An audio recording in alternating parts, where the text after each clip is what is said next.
Anyone virtually that would like to address City Council, City Clerk? No, thank you. Next item on the agenda is approval of the agenda. Are there any changes anyone has for the agenda? Seeing none, entertain a motion. I move to approve the agenda. I second. I have a motion by Mayor Pro Tem Clark and a second by Councilmember Spear. All those in favor signify by saying aye. Aye. Opposed, nay. Passes. Item 6, consent agenda. Item A, approval of the August 3rd, 2020 City Council meeting minutes. Item B, consideration of ordinance number 723-20, Arrowhead annexation and zoning, second reading. I move to approve the consent agenda. I second. I have a motion and a second to approve the consent agenda. All those in favor signify by saying aye. Aye. Opposed, nay. Motion passes. Item 7, new business. Item A, consideration of water and sewer board member appointments. And we'll hear from staff. Thank you, Mayor. Good evening, members of the council. Council is aware that we have 2 current vacancies on the water and sewer board.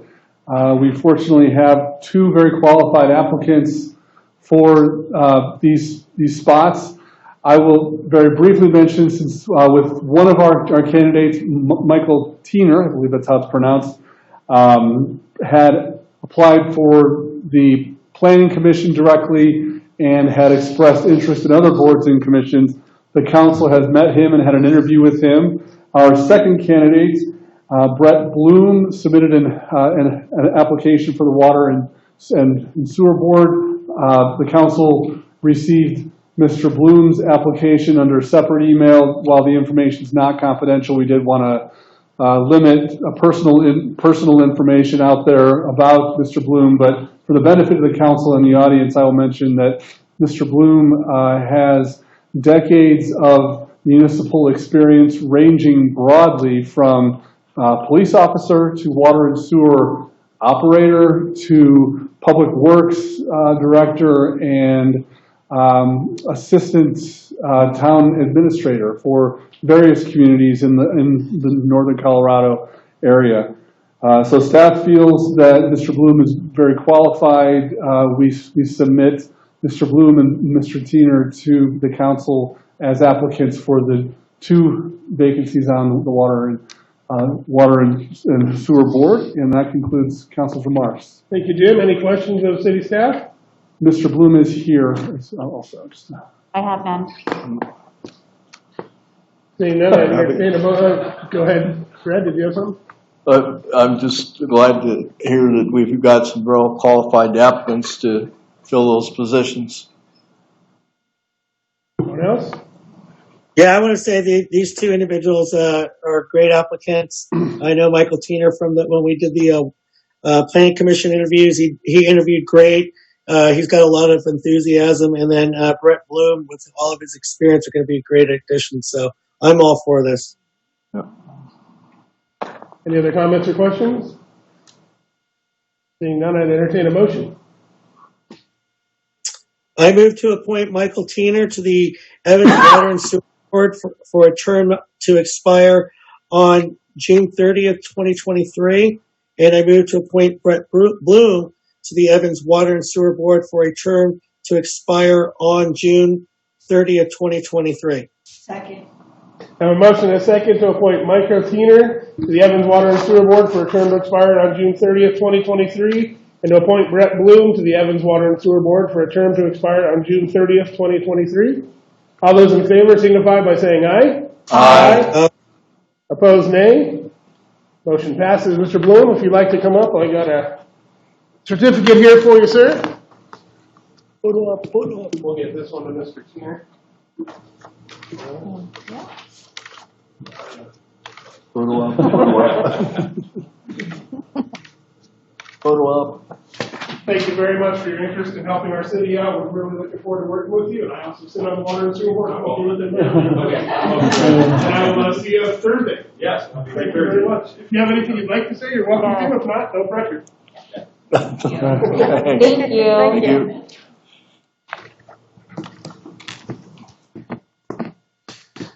Next item on the agenda, item B, consideration of approval of the development agreement for Quality Lube expansion located at 3303 23rd Avenue. We'll hear from staff.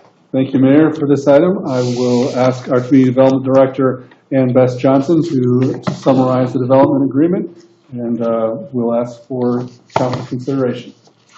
Thank you, Jim and Mayor Rudy and members of City Council. If we could go to the next, thank you.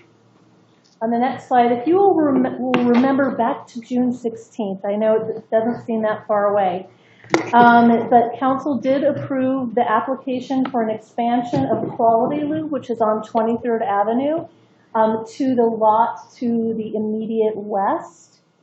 So this is their development agreement, and it's exciting because it is August, and we are processing things a lot more quickly now, so that's great. It's a standard warranty period. Post-release will hold on to 15%. The developer has provided a letter of credit. The obligations are in the packet and include stormwater management system, water and wastewater connections, including a grease trap, access improvements, sidewalk improvements to the north here, including new ADA accessible sidewalk ramps, and then landscaping and maintenance improvements.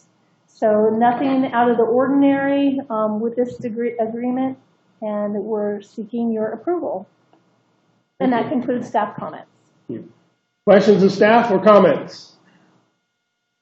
No, this is pretty straightforward. And again, as we said in the beginning when they came to the city to want to expand, that we're definitely very happy to have them. And I'm glad that they've decided to stay in Evans and expand their business. So I'm in favor of this. Thank you, Mayor Pro Tem. Councilmember Neal?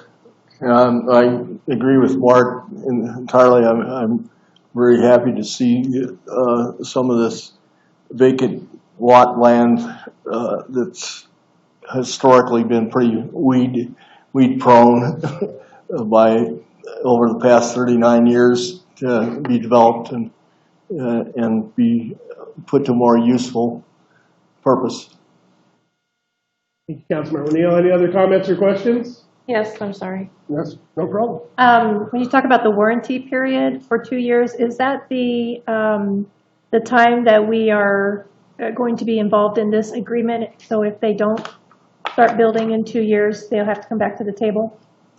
Yes, we can always expand the warranty period. The business owner is here now, and I know that their contractor is wanting to start in the next week.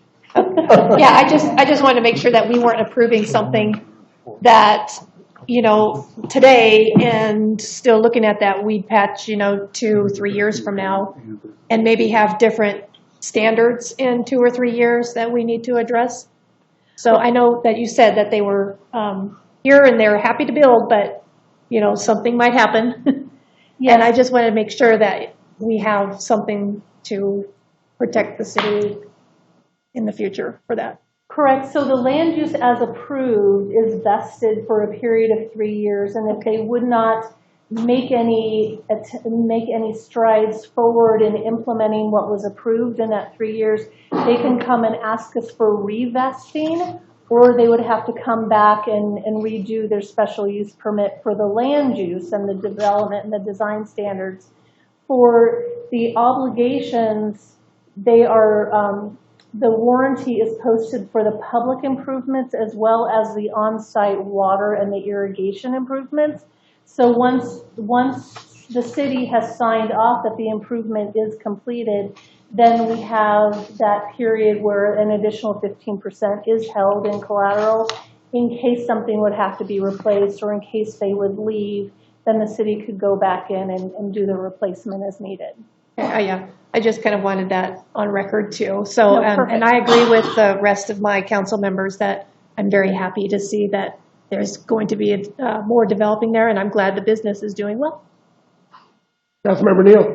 Yes, I'd like to add that I'm very pleased that they have the confidence in Evans and the future economy of this country to proceed with this project and immediately. So it speaks well that there are companies out there that are still willing to expand their businesses and are confident of the economic survival in this country during this time of trouble. Right. Change the- This is not a public hearing, but sir, if you have anything you would like to add, you're more than welcome to come up to the podium. You don't have to by any means, but. Hi guys, I'm Trey Beard, owner of the Quality with my wife, Deborah. Anyway, I say, just keep driving so you can change your oil. Just We come to you, so thanks for that, it's been great, the whole city. Thanks. Thanks very much. I actually get my oil changes there. And so I'm excited that you're expanding, and thank you for definitely expanding within Evans and during these times. So I really appreciate it. Anyone else? Hearing none, I entertain a motion. I move to approve the development agreement for the Quality Loop expansion and authorize the mayor to sign the development agreement. I second. I have a motion and a second to approve the development agreement for Quality Lube expansion and authorize the mayor to sign the development agreement. All those in favor signify by saying aye. Aye. Opposed, nay. Motion passes. Thank you, sir. Next item on the agenda, item D, consideration of award of bid for the 37th Street concrete replacement and mill and overlay project. We'll hear from staff. Thank you, Mr. Mayor. I believe item 7C. Did I skip one? No, Well, let's go to C first. Sorry, apologies Mark. for your excitement on that. next Consideration. item. Item C, I was excited. Item C, consideration of approval of the development agreement for Peerless Tires to be that is what I have here. Is that right? Okay. For Peerless Tires to be located in the northwest corner of 37th Street and St. Vrain Street. Thank you, Mayor. For this item, also, I will turn it over to Ann Beth Johnson. Thank you, Jim. This is a site plan that was approved administratively. It began in 2018 and just through a series of reiterations of the site plan. We were able to approve it in late 2019, and now they're ready to come forth with their development agreement and have everything buttoned up for a great tire store in the city of Evans.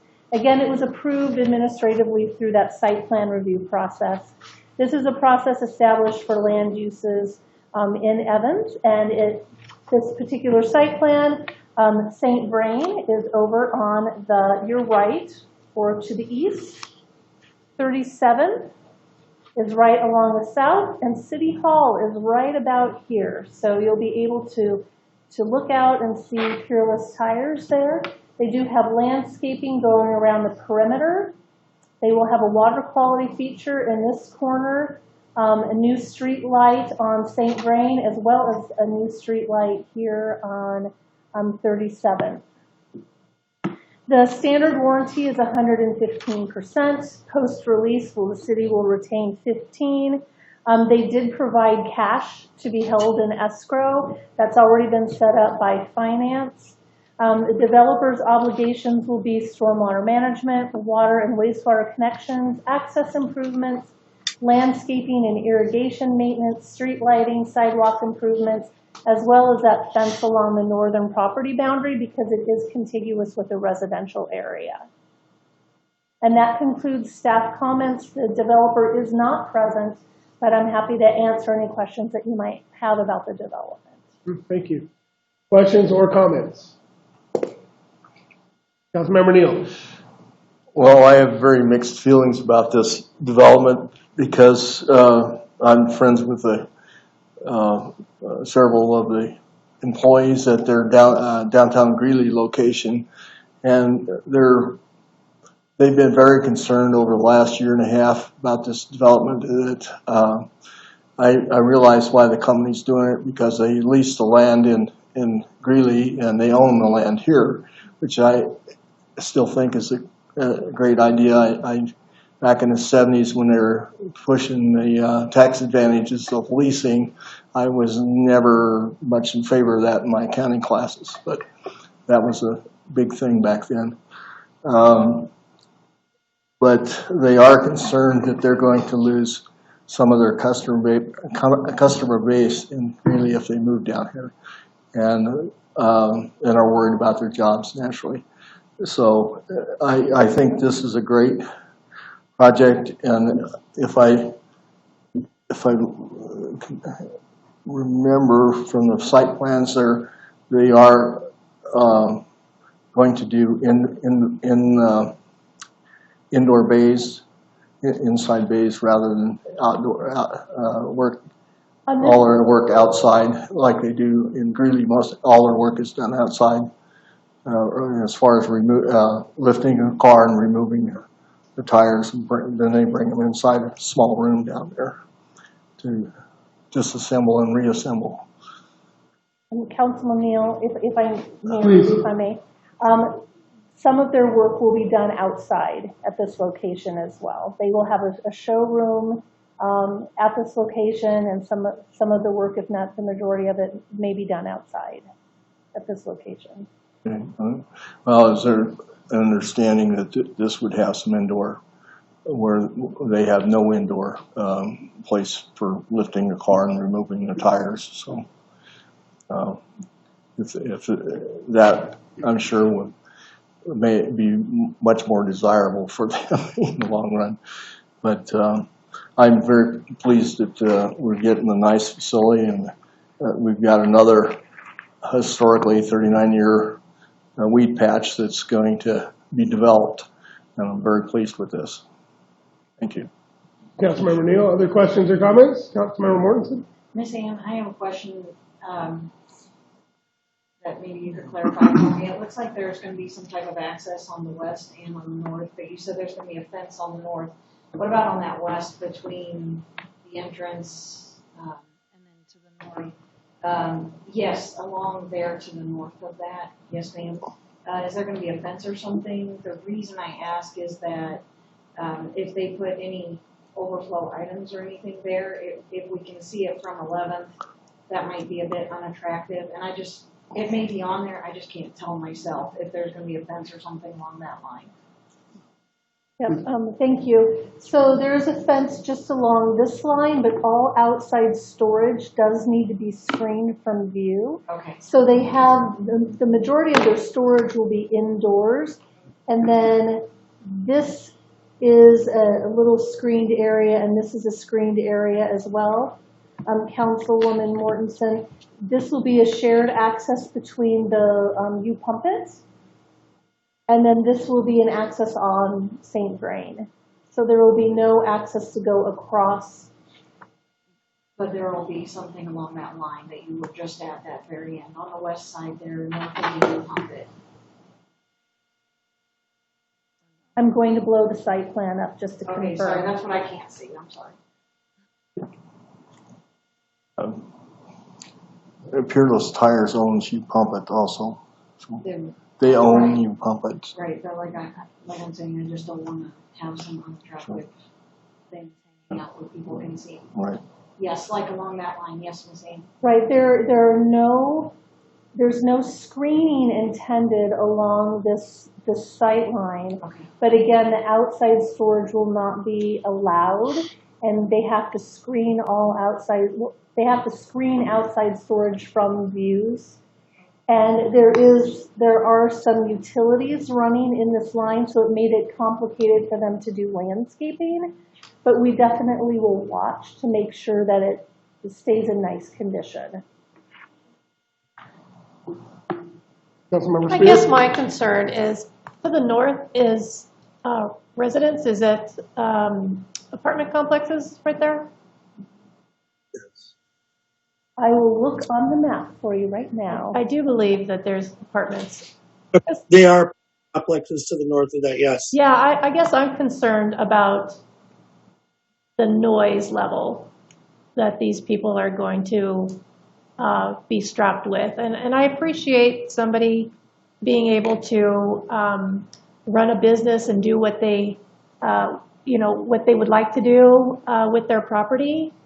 I'm just wondering how bad that's going to affect the property owner who rents those apartments, condos, whatever we want to call them. I think that's going to adversely affect them. Councilwoman Spear, we did notice surrounding property owners throughout this, the land use process, and they did have an opportunity to provide comments, and no comments were received from surrounding property owners for this application. We did go ahead and add the fencing. There's also going to be landscaping along that fencing. There will be some columnar evergreens there that will provide year-round screening as well. We went ahead and asked them for a solid fence to start off with, so there'd be at least that 6-foot screening until the trees would get larger.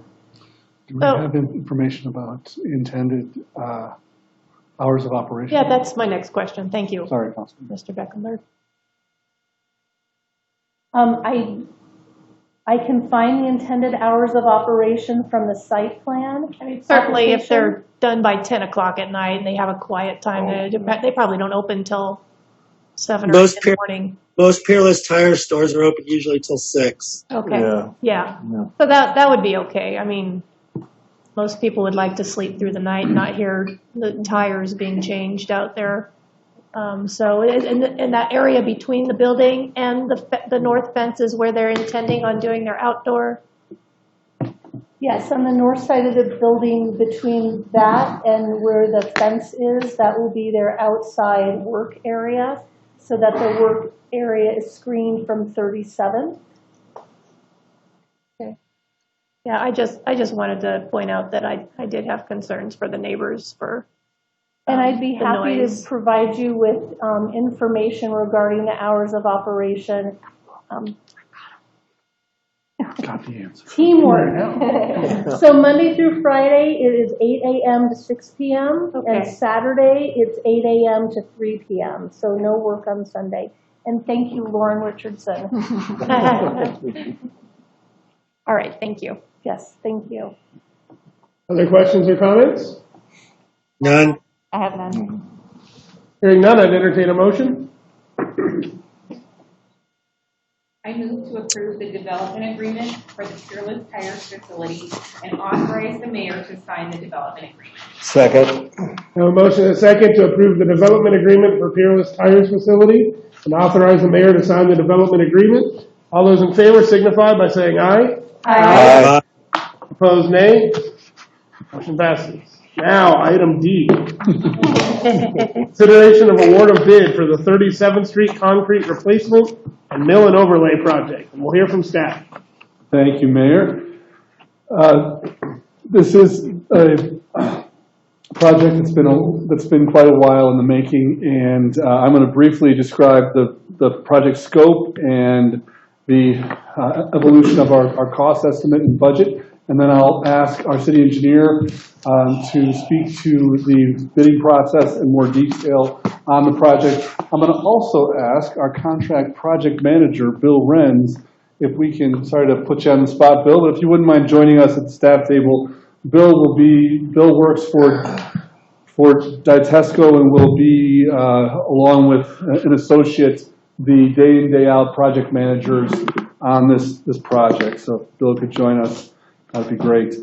So the project is, the council is likely aware, extends from 23rd Avenue on the west to the railroad tracks east of Highway 85.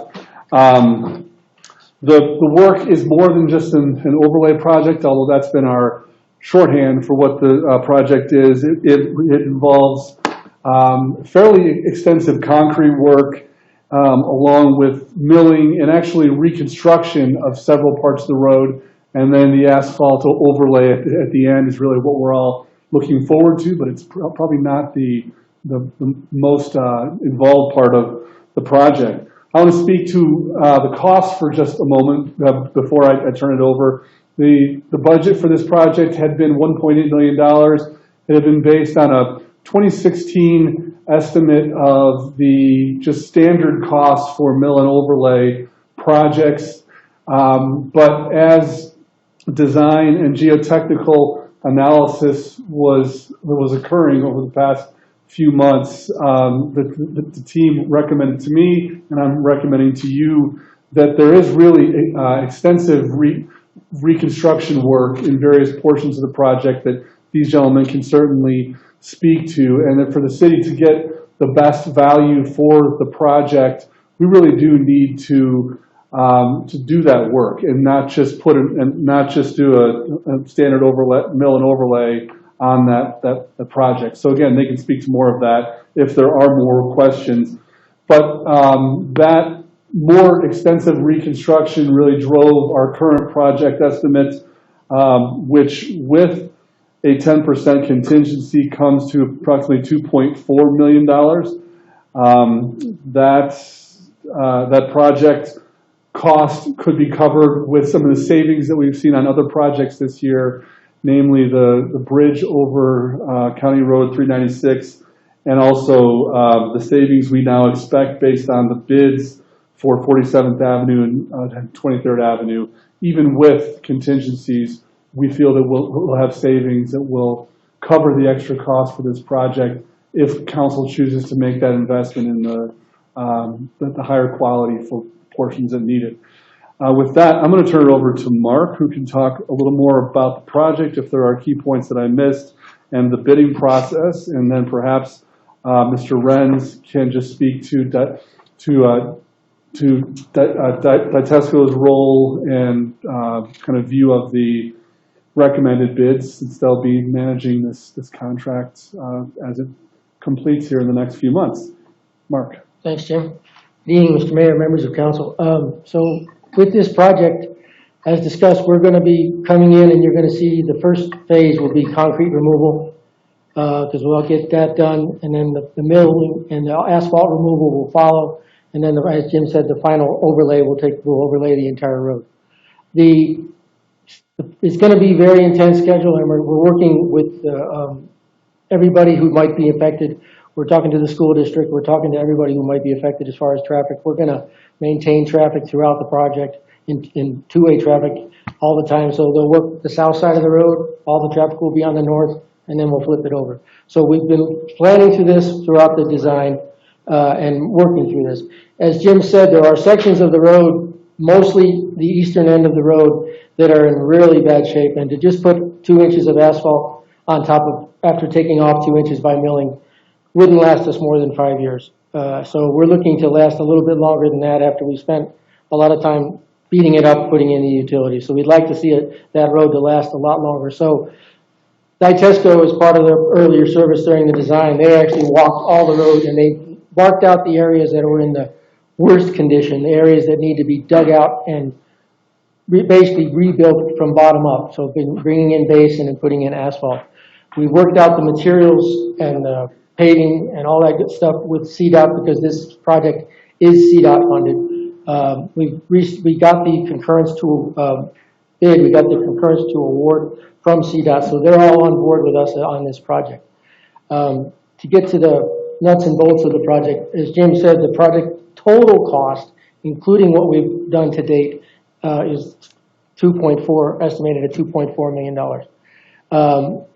The bids that came in for the actual construction, we had 5 bidders, and we've been getting some pretty good numbers on most of our projects. As you can see, Asphalt Specialties is the low bidder at $2.1 million. And we've talked to them, we've met with them. They actually worked in Evans prior to my time, but from what Leon tells me, they did a pretty good job on 35th Avenue when they were paving that. We've talked to some of their more recent contracts, and they've all been impressed with them. The other benefit to Asphalt Specialties is they're also a subcontractor on 23rd Avenue. So they are here in town for 2 different projects. So we have the ability, and we've talked to Milestone, the potential award contractor for 23rd Avenue, to say 37th is our priority. Are you guys willing to work with us on schedule? And that's all going to work out pretty well, because XL, as you know, is busy doing other things on the western slope with the fire. So the 23rd Avenue project will be completed this year. It just may get started a little later so that we can prioritize 37th Street. And additionally, I say it wrong, Tout Brothers at the Quiet Age is the concrete contractor, subcontractor to Asphalt Specialties for this project. They're one of the largest concrete companies in Colorado. They've done a substantial number of projects all around the state, and they've come well recommended.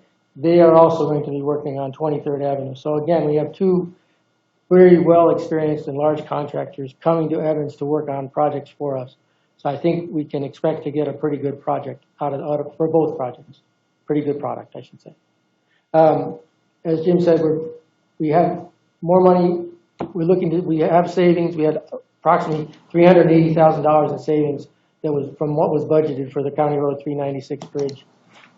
There's some other savings. I think the total savings, including some of the maintenance money, we were looking at a little over $700,000 in savings from what was originally budgeted for those projects. Now, obviously, on the two projects, they're estimated, but we have contingencies built into those two projects that are going to get underway here in the near future. 47th Avenue is actually already underway.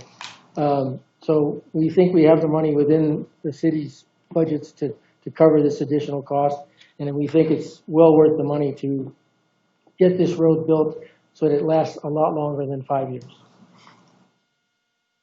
I might ask Bill just to comment on, if he has any comments on the recommended contractors and schedule too. If you could speak to how your firm, you would keep viewing schedule and feasibility of the project as the contractor has proposed.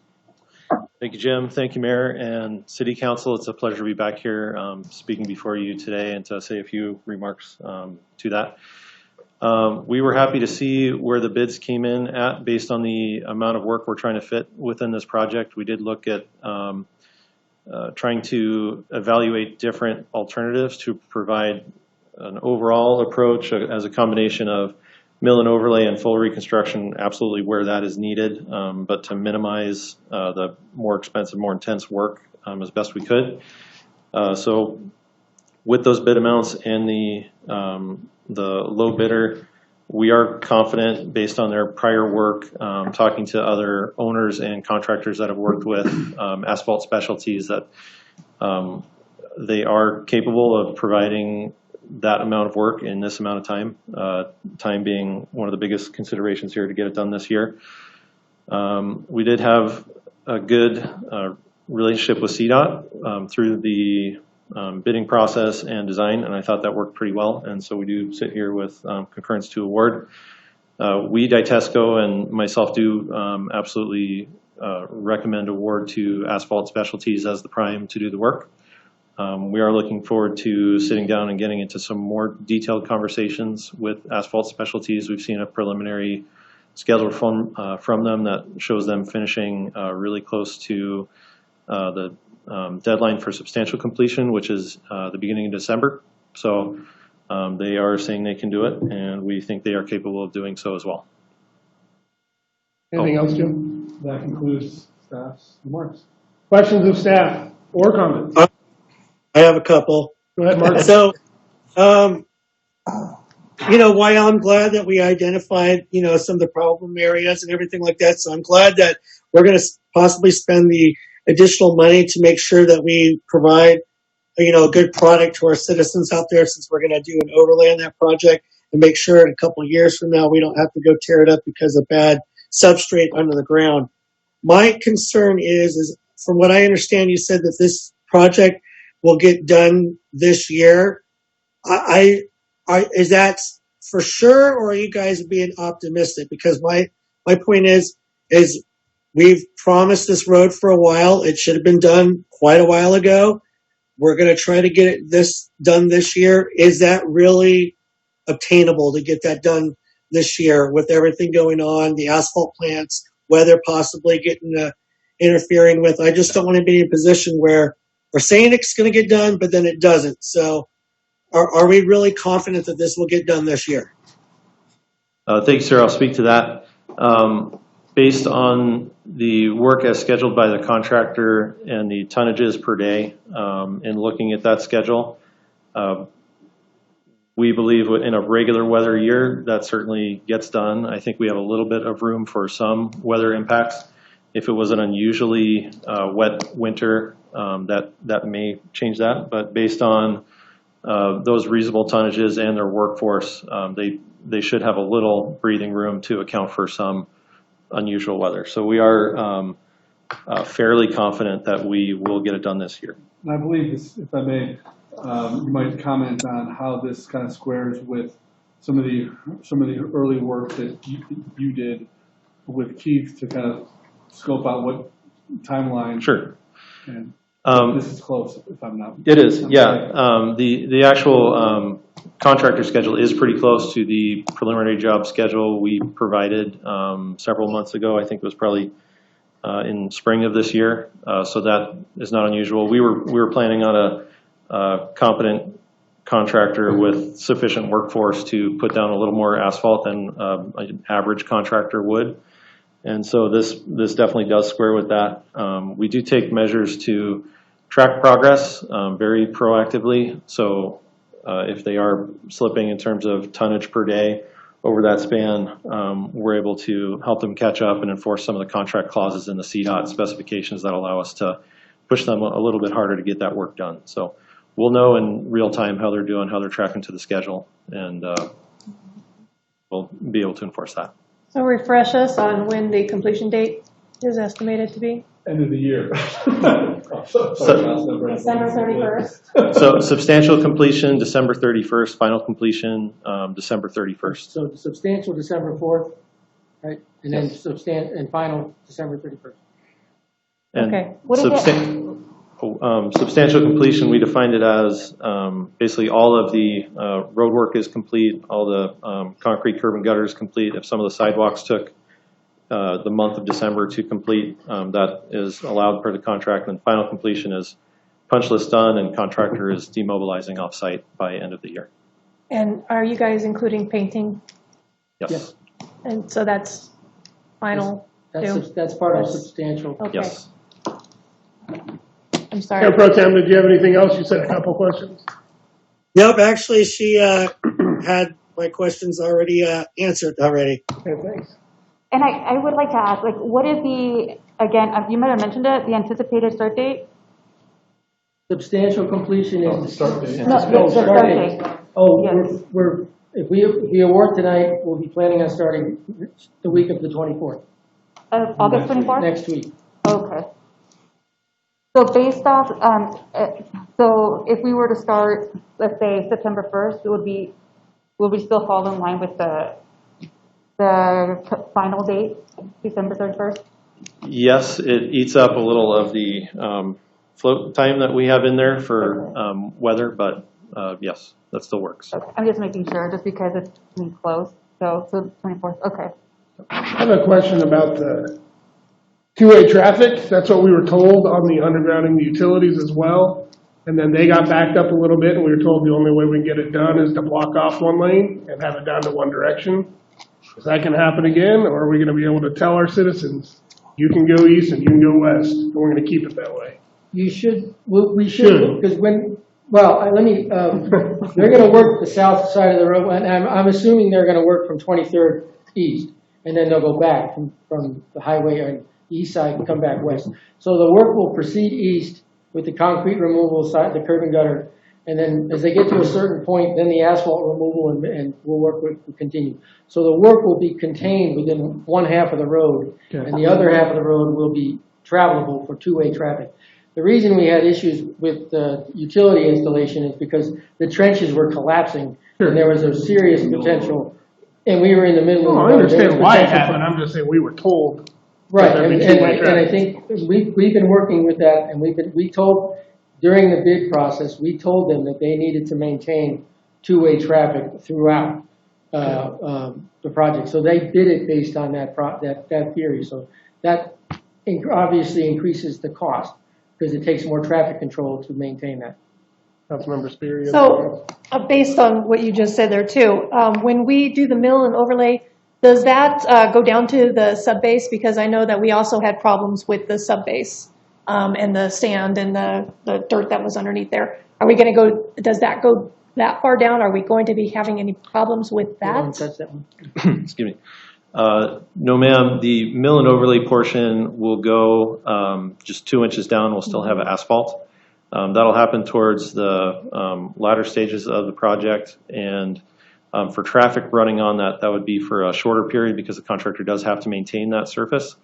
Any area that is full reconstruction area, there won't be any traffic allowed in any interim condition until that's paved 4 inches thick. And then traffic will be allowed to ride on that side. And the reconstruction will be down. That will be, yes, absolutely. To the road base. So- And Yeah, the areas that are worse, can you kind of generally talk about the areas that are sure.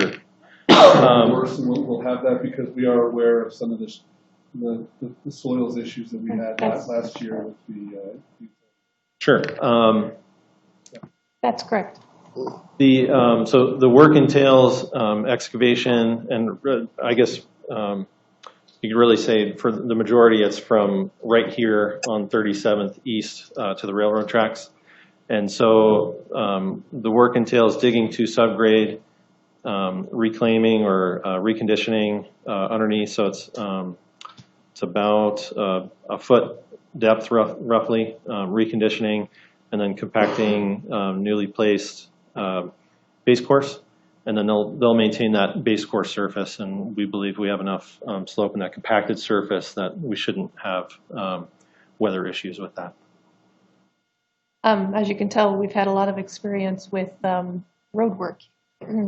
So my other question was, just to be clear, the 2.4 million is going to take us curb and gutter, mill and overlay from 23rd Avenue to the railroad tracks? Yes, and that includes construction inspection, testing, railroad permitting, and the actual cost of the construction. Okay. And obviously, we stop at the highway then? Yeah, you stop at the highway. Stop at the on highway either and side. then continue it Yeah. on? Okay. Mhm. All right. And just to also maybe give a picture, the project won't have entire replacement of all curb and gutter. You gentlemen might just speak to how you identify the areas and where how we decide where we replace it and where we don't.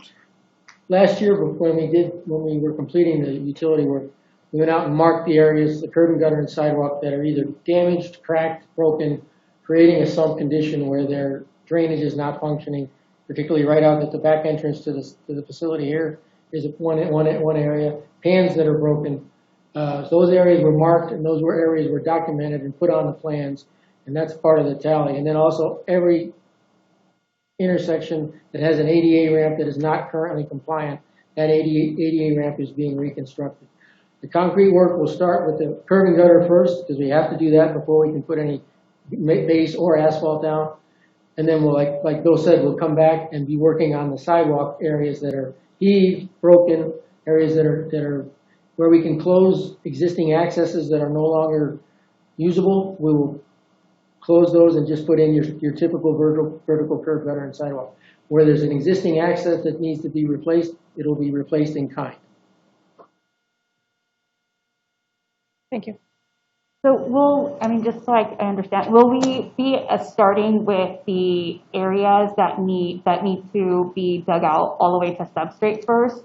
So in essence here, and then bring it up to the 4 inches, and then go back the entire road and do the overlay? Is that we're going? So in essence, to bring it, because we're going to probably do the two. So I'm just trying to find like the sequence of work. Is it first do the 2 inches, dig all the 2 inches out of the entire road, and then start the areas that need to go all the way down to substrate, and then bring those back up, fix that, bring them back up, and then go to, just overlay the entire road? Is that the sequence? Yeah, basically yes. Okay. Prior to that, the curb in terms of asphalt, yes. Yeah. The first work will be the curb and gutter adjacent to and the pans at crossings. That'll go up one side of the street. Following that would be the full reconstruction work. There won't be any milling yet. They'll just go down to bottom of base depth, build it back up from there 2 inches shy of what the final grade will be. And then once they get that built, they'll then mill the remaining section further to the west and then overlay all at one time. There will be work that needs to be phased within major intersections, of course, and so we will work with the contractor and they'll submit plans, we'll review those and communicate how those intersections get constructed. So I guess, so the reason why I asked like the sequence, just because, I don't know, just maybe like to save time, if we were just to mill the whole thing first and then go back and then do the areas that we do the substrate and then go down. So in essence, by the time that's completed, then we can just do the whole road instead of being patchy. I don't know if that's an option. We did go through that. Some of the areas that we are overlaying aren't particularly robust once you take those 2 inches out. And we think we create issues with the public traveling through that for several weeks during the construction on that side of the road. And we believe the full reconstruction, then the mill and overlay is a more time-effective way to do it as well. Perfect. I'm glad that was looked at. Thank you. Yep. Other questions or comments? Councilmember Neal. Yes, since we sent out the notice in the water bill about this, I've received more and more comments on when's this going to get done. Where is it going to be tore up and left all winter? And even my masseuse had several comments about it. He works, his day job is working for, I think they're called SO down here, driving these tanker trucks to the oil fields. And he had some comments I can't repeat in council, to council about the road, 37th Street. Did I understand that you, in your test sampling, you have identified some places that need geotexting? Textile? Yeah. Geotextile? Yeah. I'll respond. Those were predominantly in areas where this is part of the trying to provide the best value and not fully reconstruct an area that otherwise didn't require it. We do have a fair amount of transverse cracking in the mill and overlay area. So further west, the road looks in pretty good condition with the exception of regular interval cracks. For the most part, the geotextile is meant to bridge those cracks and keep the reflective cracking from coming through the new 2-inch overlay section and prolong the life of it. So in general, that geotextile should be equivalent to adding another inch of asphalt in those areas.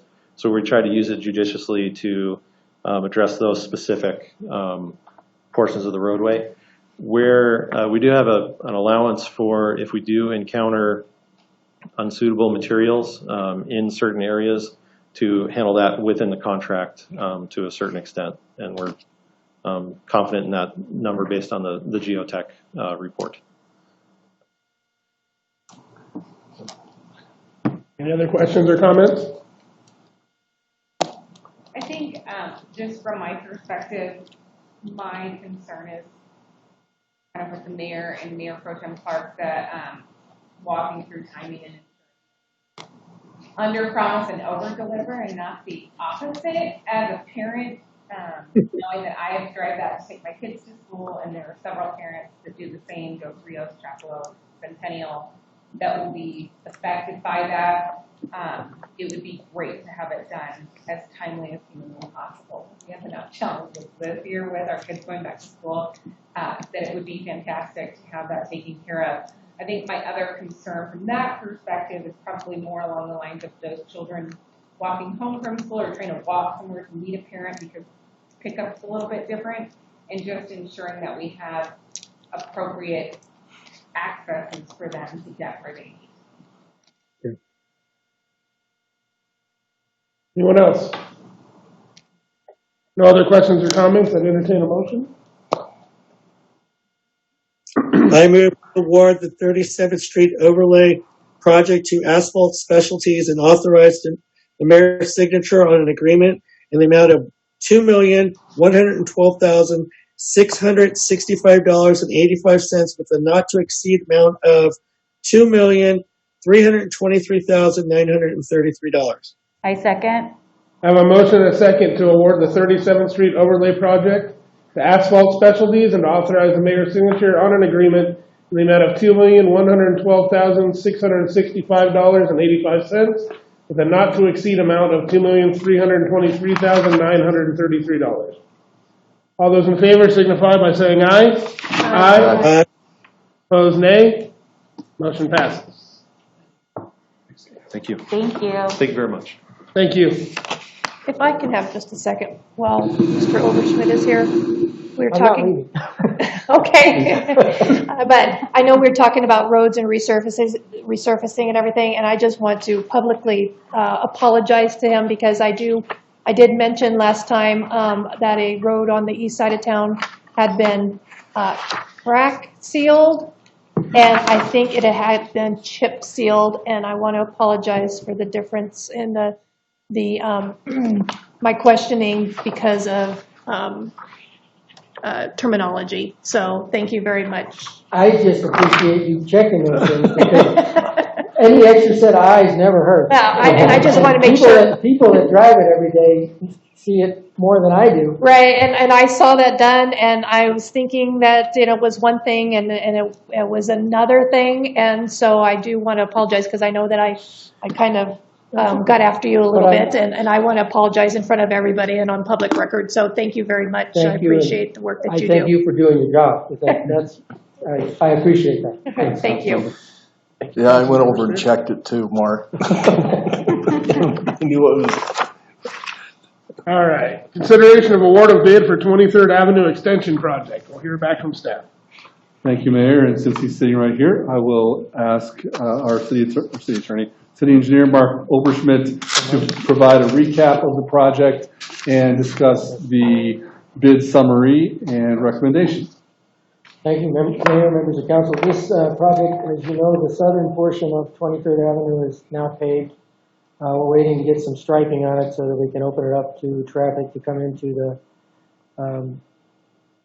the village project and also the Habitat project that are on there. One's under construction, both of them are under construction.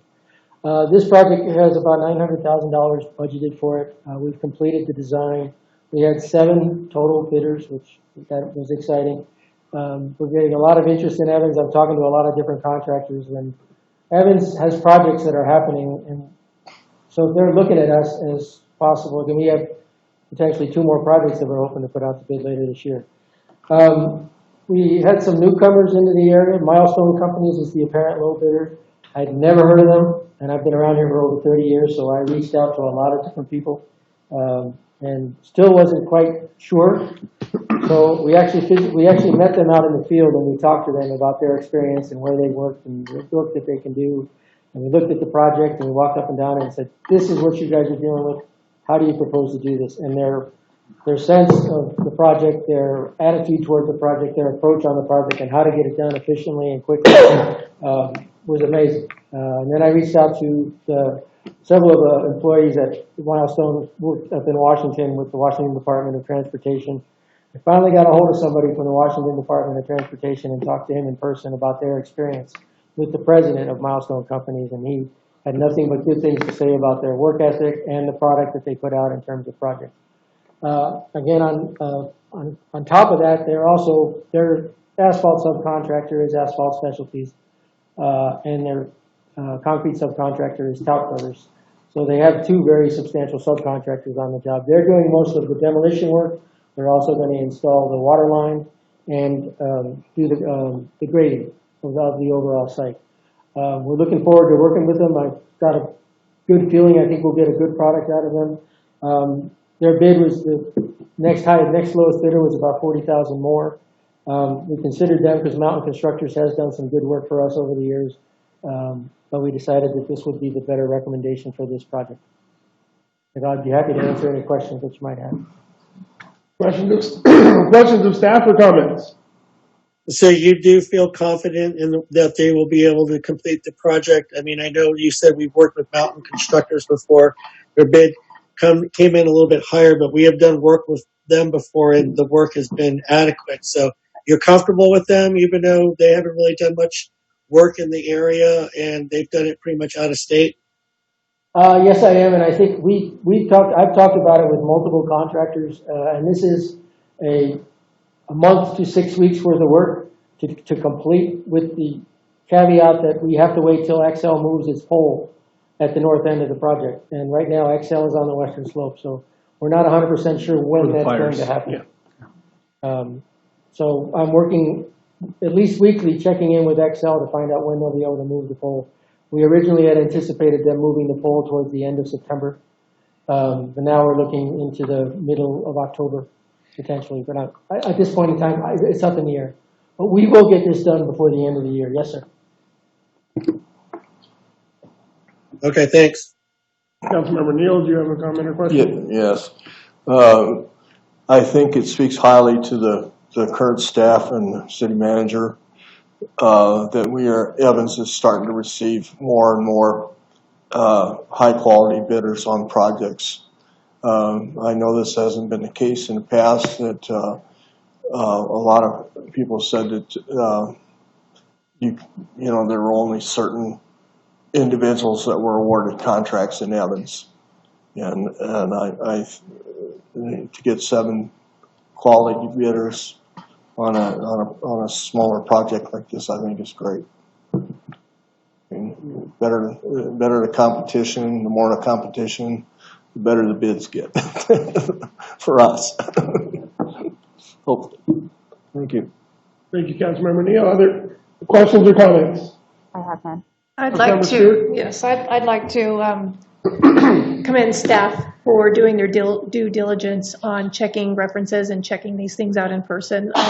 I'm always willing to give somebody a try, especially if they come with high recommendations. So I'm looking forward to seeing what they can do for us. Anyone else, questions or comments? Hearing none, I'd entertain a motion. I move to award the 23rd Avenue construction project to Milestone Companies and to authorize the mayor's signature on an agreement in the amount of $627,349.55 with a not to exceed amount of $690,085, which includes a contingency. Thank you. Second. Sorry, go ahead and say, Councilmember Neal. Second. Oh, okay. All right. I have a motion and a second to award the 23rd Avenue construction project to Milestone Companies and authorize the mayor's signature on an agreement in the amount of $627,349.55 with a not to exceed amount of $690,085, which includes a contingency. All those in favor signify by saying aye. Aye. Opposed, nay. Motion passes. Thank you. Item F, consideration of pavement for DCP midstream pipeline relocation as part of the 47th Avenue widening project. Thank you, Mayor. This is a unique circumstance really associated with the 47th Avenue widening project and the utility work that's getting underway right now. With that intro, I will ask Mark Oberschmidt to talk a little bit about the need and the work and why it is really a sole source kind of mini project that we just need to accomplish as part of the 47th Avenue widening. Thanks, Jim. Mayor, members of council. So this DC Midstream has oil and gas pipelines throughout the area.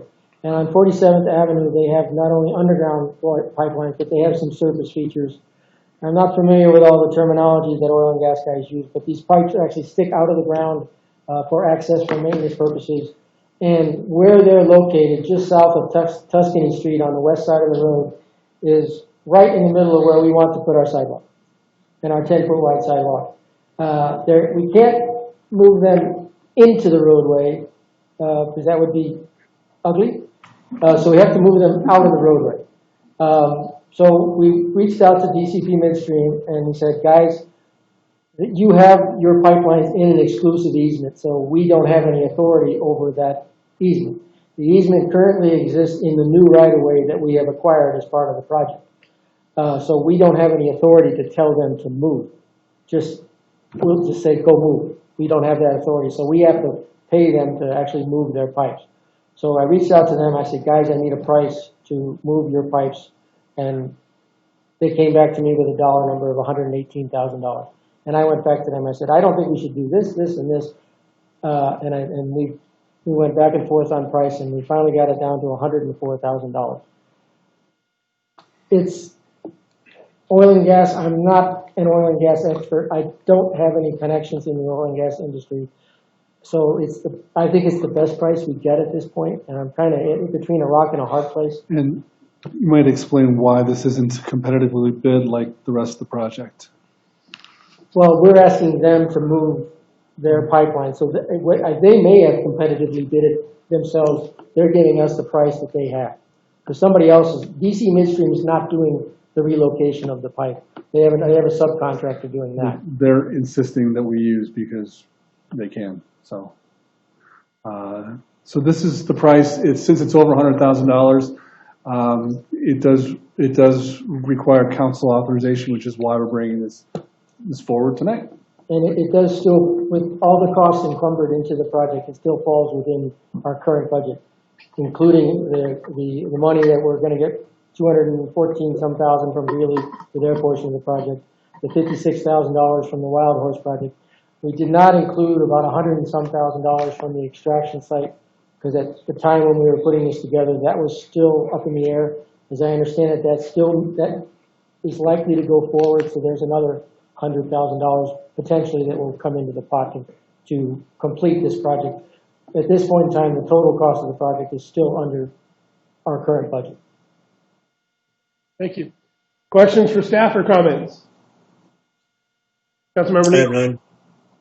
none. I noticed this when Jim and I were talking about this several months ago, that structure that was above ground pipeline.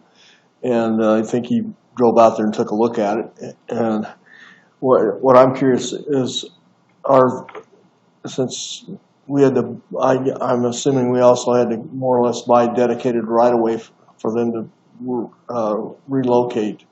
Is this far enough away for any going to be relocated far enough away in case there's any additional expansion to that intersection? The underground pipes will be relocated under the ground and may still be within the right-of-way. The surface pipes will be located outside of the final right-of-way that we're getting across the extraction property. So they'll be in, and they have multiple easements on the extraction property. The one that they're in right now just happens to fall within the right-of-way that we've gotten dedicated by the extraction property. Thank you. Other questions or comments? I have none. Are there any environmental issues with moving this pipe? No, and that's one of the reasons that part of the cost is that they have to actually, because they're trying to avoid abandoning old gas lines in place. So they're actually digging up 2 4-inch gas lines, pulling the pipe completely out of the ground and replacing it with a single 6-inch gas down that entire stretch, which is part of the reason for the extra cost. Because my personal feeling was you plug them and they're done, but the gas industry, I think, has been burned so that they're hesitant to leave pipes in the ground. So that's why they're part of the reason why they're digging them up, taking them out, and putting in the new pipe. So for safety reasons, will this include a road closure or any kind of? Most of this work is on the western shoulder. Okay. So there'll be primarily, there may be some narrowing up of the lanes to allow them a little bit of room, but there should not be any road closures during the gas line work. Anyone else? Hearing none, I'd entertain a motion. I move to approve the payment to DCP Midstream to relocate the existing gas pipeline out of the new 47th Avenue Row and to authorize the city manager's approval of purchase order and invoice in the amount not to exceed $104,024.85. Second. I have a motion and a second to approve the payment to DCP Midstream to relocate the existing gas pipeline out of the new 47th Avenue right-of-way and to authorize the city manager's approval of a purchase order and invoice in the amount not to exceed $104,024.85. All those in favor signify by saying aye. Aye. Opposed, nay. Motion passes. Item G, resolution number 27-2020, a resolution approving the amendment number 2 to the contract for co-responder services program. We'll hear from staff. Thank you, Mayor. As council's aware, the city continues with a very successful partnership with North Range Behavioral Health in a pilot program where we have behavioral health professionals responding alongside police officers where those services are warranted. I've asked the chief to join us tonight just to speak to the program a little bit and then speak to the contract extension, which is the subject of the agenda item tonight, so that we can continue with that partnership. Chief. Thank you, Jim.